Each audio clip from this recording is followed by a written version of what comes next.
সমালোচনা নিতে না পারেন, মানুষ আপনার সমালোচনা করবে, এটা যদি আপনি সহ্য না করতে পারেন, ধৈর্য ধারণ করতে না পারেন, তাহলে আপনি জীবনে নতুন কিছু করার চেষ্টা বা স্বপ্ন দেখবেন না। নতুন কিছু আবিষ্কার করার, নতুন কিছু ভাবার, নতুন কিছু করার, এটা আপনার জন্য না। নতুন কিছু করতে হলে অবশ্যই আপনাকে সমালোচনা নেওয়ার, সমালোচনা ভোগ করার, মানুষের সমালোচনা ধৈর্য ধারণ করার ওই শক্তি আর সামর্থ্য নিজের মধ্যে আগে তৈরি করুন। এরপরে আপনি জীবনে কিছু করার চেষ্টা করবেন। আপনি জীবনে নিজেকে কিছু মনে করলে, নিজে কিছু করতে চাইলে, আর আপনি এটা ভাববেন আমার সমালোচনা কেন করা হবে, এটা আপনার ভুল ধারণা। এই পৃথিবীতে আপনি একটি মানুষও দেখাতে পারবেন না যার ব্যাপারে সমালোচক নেই, যার সমালোচনা মানুষ করে নাই।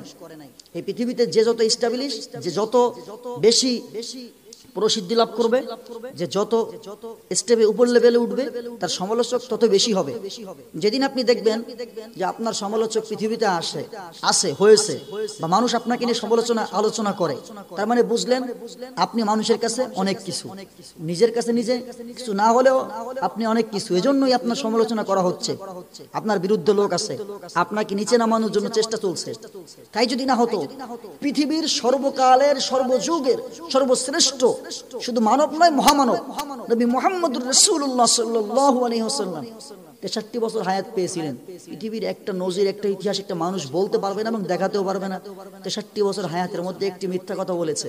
এরপরেও কিছু এমন মানুষ ছিল নিচু মনের, নবী মুহাম্মদ সাল্লাল্লাহু আলাইহি ওয়াসাল্লামেরও, কিন্তু তারা সমালোচনা করেছে বা এখনো করে।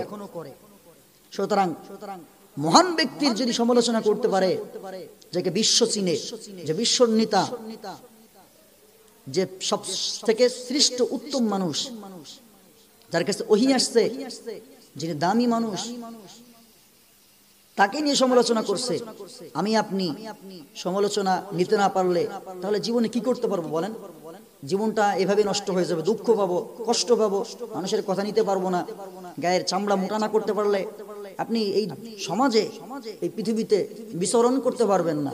কারণ আপনি একটি ভালো কাজ করতে গেলে, বাইরে কিছু করতে চাইলে, মানুষ আপনার সমালোচনা করবেই, আপনাকে টেনে ধরে নিচে নামানোর চেষ্টা করবেই। আপনি কি ভাবছেন আপনি জীবনে সফলতা অর্জন করবেন, অনেক কিছু করবেন, বাড়ি গাড়ি করবেন, মিল ফ্যাক্টরি করবেন, কলকারখানা করবেন, আর মানুষ আপনার বিরুদ্ধে লাগবে না, আপনার সমালোচনা করবে না, আপনাকে নিয়ে কটু করবে না, আপনি এমনিতে অনেক বড় হয়ে যাবেন? আপনার ধারণা ভুল, আপনার ধারণা ভুল, আপনার ধারণাই সঠিক নয়।